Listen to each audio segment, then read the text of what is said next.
Hello friends, welcome to wifi one stop destination for all competitive exam. इस video में हम present कर रहे हैं आपके लिए the Hindu vocabulary. So friends, ये हमारी एप्लीकेशन है वोकैब 24 ऐप। ये बहुत ही ज़्यादा बेनिफिशियल ऐप है आपके किसी भी एग्जाम के लिए। और यहाँ आपको मिलते हैं 10 नए वर्ड सीखने को द हिंदू एडिटोरियल में से। और इन्हीं 10 वर्ड को हम इस वीडियो के अंदर आपके लिए प्रेजेंट करते हैं ट्रिक्स के साथ में, ताकि आपको उनको याद करने के लिए ज़्यादा मेहनत ना करना पड़े और आप पेपर में उनको ईजिली स्कोर कर पाओ। और इस एप्लीकेशन में फ्रेंड्स आपको और भी कई सारे एडवांटेज मिलते हैं, जैसे कि प्रैक्टिस टेस्ट, ट्रांसलेटर, डिक्शनरी, हर एक वोकैब की complete detail, synonym, antonyms, images, example. तो ये फ्रेंड्स आप डाउनलोड कीजिए और आपके एग्जाम में बहुत ही हेल्पफुल होगा। सो फ्रेंड्स, आज का जो पहला वोकैब है वो है इनएक्सप्लिकेबली, जिसका मतलब होता है जिसको किसी भी चीज़ को जो एक्सप्लेन नहीं कर पाते हैं, अगर उसका कोई लॉजिकल आंसर नहीं होता है या रीज़न नहीं दे पाते हैं, तो उसको अपन बोलते हैं inexplicably, in a way that can not be explain और something for which there is no logical answer और रीज़न, बिना किसी स्पष्टीकरण के या फिर व्याख्या के। अब देखते हैं इसके सिनोनिम, जो कि स्ट्रेंजली, अनयूजुअली या फिर अनमीनिंगली, और एंटोनिम्स है डेलिबरेटली या फिर अनइंटेंशनली। अब देखते हैं इसका example. Because the weather are was clear and sunny a few month ago the sudden thunderstorm is inexplicable, यानी कि वेदर क्लियर था, सनी था कुछ महीने पहले, कुछ मोमेंट पहले, और सडन जो थंडर स्टॉर्म आया वो कैसा था, इनएक्सप्लिकेबल था, यानी कि उसको आप एक्सप्लेन ही नहीं कर सकते, इतना ज़्यादा तेज़ था। और उससे कुछ मोमेंट पहले ही वेदर कैसा था, क्लियर और सनी था। अब इसके रिलेटेड वर्ड्स है इनएक्सप्लिकेबल, जिसका मतलब है वर्णन से बाहर। अब देखते हैं इसको ट्रिक याद करने की, जो कि बहुत ही आसान है। जिसको एक्सप्लेन नहीं कर सकते वो क्या क्या चीज़ होती है, इनएक्सप्लिकेबल होती है। तो जिस चीज़ को आप एक्सप्लेन नहीं कर सकते, देखिए यहाँ पे एक्सप्लेन आ रहा है, यहाँ पे एक्सप्लेन लिखा हुआ आ रहा है, तो जिस चीज़ को आप एक्सप्लेन नहीं कर सकते वो कैसे होती है, इनएक्सप्लिकेबल होती है। ओके, तो इनएक्सप्लिकेबल का मतलब क्या है, बिना किसी स्पष्टीकरण या फिर व्याख्या के। तो इस तरीके से आप इसको याद कर सकते हैं। देखते हैं नेक्स्ट वर्ड, जो कि है रेलिंक्विश। रेलिंक्विश का मतलब है वॉलंटरीली सीज टू कीप और क्लेम। तो किसी भी चीज़ को अपनी इच्छा से छोड़ देना या फिर त्याग देना, उसको अपन बोलते हैं रेलिंक्विश। सिनोनिम है इसके अबंडन, एब्डिकेट, हैंड ओवर, रेनाउंस या फिर फर्गो। तो देखिए यहाँ पे अबंडन और एब्डिकेट बहुत ही इंपॉर्टेंट वर्ड है, आपके पेपर में कई बार ये सभी रिपीट होते हैं। और एंटोनिम्स है क्लेम, होल्ड, कीप, रिटेन या फिर स्टे। अब एग्जांपल देखिए, once the terrorist had been cornered the agent ordered them to relinquish their weapon.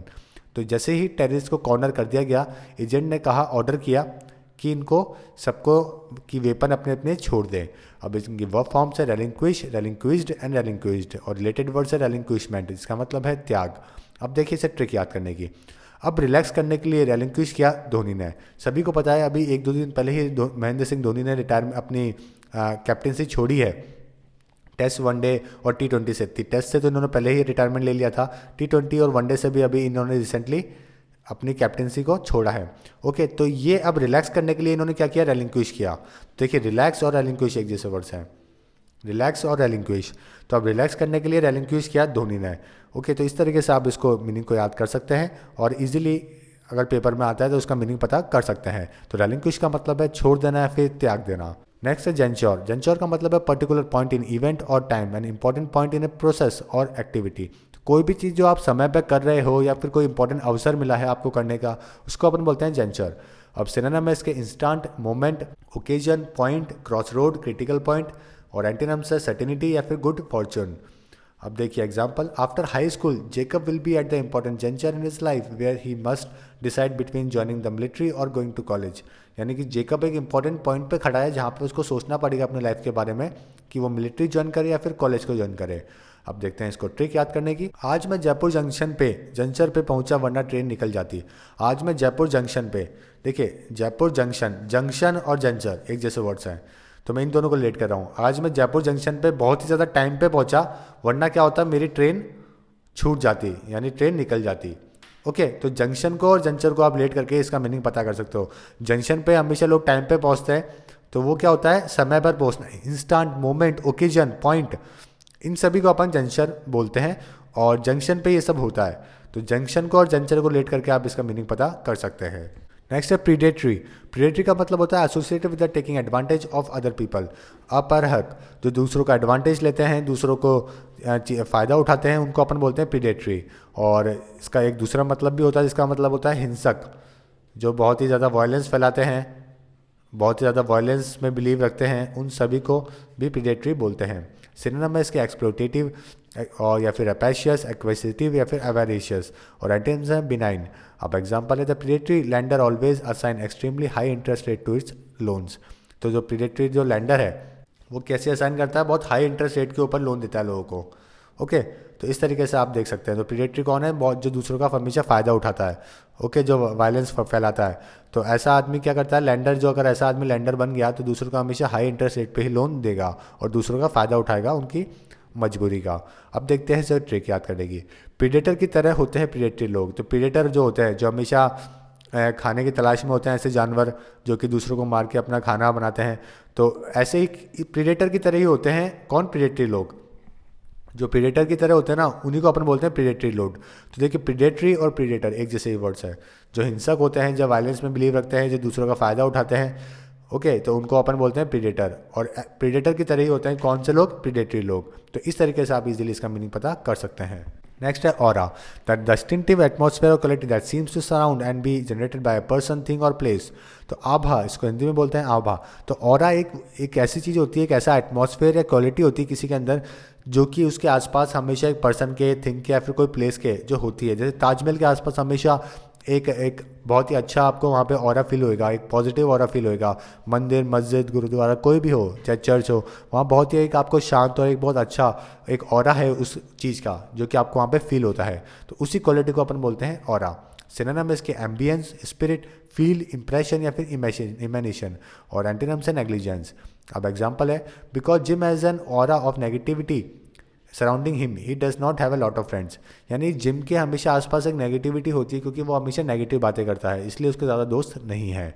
अब देखते हैं इसे ट्रिक याद करने की। औरंगजेब का ऑरा बहुत डेंजरस था, और Aurangzeb, okay, the last powerful king of the Mughal. तो औरंगजेब का ऑरा कैसा था, बहुत डेंजरस था। तो ये सभी को पता है कि औरंगजेब बहुत ही डेंजरस एक एम्परर थे। तो उनके आसपास हमेशा डर ही फैला होता था, हमेशा लोग उनसे डरते थे। तो औरंगजेब का ऑरा बहुत डेंजरस था। तो औरंगजेब को मैं रिलेट कर रहा हूँ ऑरा से। ओके, तो इस तरीके से आप इसका मीनिंग पता कर सकते हैं कि औरंगजेब का ऑरा बहुत डेंजरस था, यानी कि सराउंडिंग जो एटमॉस्फेयर उसके आसपास कैसा होता है, उसको अपन बोलते हैं ऑरा। नेक्स्ट है इरी। इरी का मतलब होता है strange, weird and fear inspiring. तो जो भी भयग्रस्त चीज़ होती है, जो कि अजीबोगरीब होती है, स्ट्रेंज होती है, वेड होती है, उसको अपन बोलते हैं इरी। सिनोनिम है इसके बिजार और frightening, scary, strange and weird, और एंटोनिम्स है familiar, usual, common and ordinary. अब example, an eerie feeling came over us as we watch the scary movie. Okay, तो जैसे हमने स्केरी मूवी देखी, क्या हो गया, ईरी फीलिंग आने लग गई हमको। अब देखते हैं ट्रिक। टॉम ने जेरी से कहा, ये तो बहुत ईरी है। तो टॉम एंड जेरी सबने देखा होगा, उसके अंदर ये कैरेक्टर होता है। तो टॉम ने जेरी से कहा कि अरे ये तो बहुत ईरी है। तो अरे को मैं रिलेट कर रहा हूँ ईरी से, कि टॉम ने जेरी से कहा कि अरे ये तो बहुत ईरी है। ओके, तो ईरी को मैं आप इस तरीके से याद कर सकते हैं, ये एक विच है जिसको देख के हमेशा यहाँ वो लोग डर जाते थे। तो टॉम ने जेरी से क्या कहा कि अरे ये तो बहुत ईरी है। तो ईरी का मतलब क्या हो, बहुत स्ट्रेंज चीज़, कोई बहुत ही वेयर्ड, ओके, अनयूजुअल। तो उसको अपन बोलते हैं ईरी। नेक्स्ट है डिसिपेट। डिसिपेट का मतलब है डिसअपेयर और कॉज टू डिसअपेयर, क्षीण होना, कम होना, उसको अपन बोलते हैं डिसिपेट होना। सिनोनिम है इसके disappear, vanish, evaporate, dissolve, melt away या फिर डिमिनिश, और एंटोनिम्स है सेव, अक्यूमुलेट होना, कलेक्ट करना या फिर गैदर करना। अब एग्जांपल देखिए, according to meteorologist the storm will dissipate after a few hours and make away for the sunshine. Okay, तो जो मेट्रोलॉजिस्ट है उनके अकॉर्डिंग क्या होगा कि स्टॉर्म चले जाएगा थोड़ी देर में, ओके, और सनशाइन आ जाएगी। अब वर्ब फॉर्म है डिसिपेट, डिसिपेटेड एंड डिसिपेटेड, और रिलेटेड वर्ड्स है डिसिपेशन, जिसका मतलब है लोप, गायब या फिर विसरण। अब देखिए इसे ट्रिक याद करने की। डिक्रीज होते हुए डिसिपेट हो गया। तो डिसिपेट का मतलब है धीरे धीरे खत्म हो जाना, कम हो जाना। तो डिक्रीज होते होते, देखिए पहले इसकी हाइट काफ़ी ज़्यादा थी, जैसे उम्र बढ़ी, थोड़ा कम हो गया, और उम्र से कम हो गया, तो ये कम होते जाएंगे।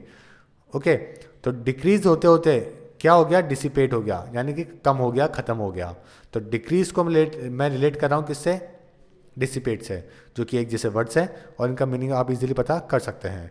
नेक्स्ट है बिक्यूर्थ। बिक्यूर्थ का मतलब है पास समथिंग ऑन और leave something to someone else. उत्तरदान करना, कोई भी चीज़ किसी को पास कर देना या फिर छोड़ के चले जाना किसी दूसरे के लिए, उसको अपन बोलते हैं बिक्विथ। सिनोनिम है इसके bestow, impart, pass on, hand down या फिर लिगेट। और एंटोनिम से टेक, कीप एंड रिसीव। अब एग्जांपल देखिए, the billionaire's will states that he plans to bequeath all of his fortune to his butler. यानी कि बिलियनियर ने क्या कहा कि वो उसकी पूरी प्रॉपर्टी किसको दे देगा, उसके बटलर को दे देगा। अब उसके वर्ब फॉर्म देखिए, बिक्विथ, बिक्विथेड एंड बिक्विथेड। और रिलेटेड वर्ड्स है बिक्विथिंग यानी कि वसीहत। अब देखिए इसे ट्रिक याद करने की। भाई को सलमान ने बिन क्वेश्चन किए सब कुछ बिक्विथ किया। तो सलमान खान ने क्या किया, अपने भाइयों को सोहेल और अरबाज को बिन कोई क्वेश्चन करे क्या किया, सब कुछ क्या कर दिया, बिक्विथ कर दिया। यानी कि उनके नाम कर दिया, उनको दे दिया, उनके लिए छोड़ दिया। ओके, तो भाई को सलमान ने बिन क्वेश्चन किए सब कुछ बिक्विथ किया। तो भाई और बिक्विथ एक जैसे वर्ड्स है। भाई को मैं रिलेट कर रहा हूँ बिक्विथ से। तो भाई को सलमान ने बिन क्वेश्चन किए सब कुछ क्या कर दिया, बिक्विथ किया। यानी कि सब कुछ उसको सौंप दिया। ओके, तो इस तरीके से आप इसका मीनिंग पता कर सकते हैं। नेक्स्ट है वर्ब। वर्ब का मतलब होता है बहुत ही जोशीला, उत्साहित, विगर एंड स्पिरिट और एंथुजियाज्म, जो बहुत ही एंथुजियाज्म में हमेशा रहता है। सिनोनिम है इसका एंथुजियाज्म, विगर, एनर्जी और डायनामिज्म, विवासिटी और स्पिरिट लाइटनेस एंड या फिर जेस्ट। अब देखिए ये आपके लिए बहुत ही इंपॉर्टेंट है, विवासिटी और जेस्ट।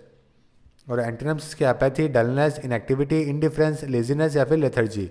और लेथर्जी भी पेपर में कई बार पूछते हैं। अब एग्जाम्पल है, the soldier fought with the verb for the country and sacrifice his life. यानी कि सोल्जर ने जो लड़ाई करी वो बहुत ही एंथुजियाज्म से और जोश से लड़ाई करी और अपनी लाइफ देश के लिए दे दी। अब देखिए इसे ट्रिक याद करने की। इसकी नव में ही वर्ब है। इसकी नव में ही क्या है, वर्ब है। देखिए ये आमिर खान है, हर पिक्चर इनकी बहुत ज़्यादा एंथुजियास्टिक और या फिर पैशनेट होती है किसी देश को लेके, किसी टॉपिक को लेके, और ये अपने काम को लेके भी बहुत पैशनेट होते हैं। तो इनकी नव में ही क्या है, एक वर्ब है। इनकी नव में ही क्या है, वर्ब है, यानी कि पैशन है। ओके, एंथुजियाज्म है। तो इस तरीके से मैं नव को और वर्ब को रिलेट कर रहा हूँ, नव को और वर्ब को, जो सुनने में एक जैसे वर्ड्स हैं, और इससे आप इसका मीनिंग पता कर सकते हैं। नेक्स्ट है इंट्यूटिव। इंट्यूटिव का मतलब होता है यूजिंग और based on what one feels to be true even without conscious reasoning. तो सहज ज्ञान युक्त, तो जो आपको लगता है आप उसे ट्रू मान लीजिए, मान लेना, और उसके ज़्यादा कोई रीज़न पता नहीं करना, उसको अपन बोलते हैं इंट्यूटिव। सिनोनिम है इसके इंस्टीट्यूटिव, इंस्टीट्यूशनल, इनेट या फिर इनग्रोन। और एंटोनिम से कैलकुलेटेड, रीजन या फिर टॉट। तो कोई भी चीज़ जो कैलकुलेटेड होती है वो इंट्यूटिव नहीं होती है। ओके, और एग्जाम्पल है, the intuitive teacher could tell him from the students guilty look he had cheated on his final exam. Okay, और रिलेटेड वर्सेस के इंट्यूटिवली सहज ज्ञान से या फिर इंस्टीट्यूशन सहज ज्ञान।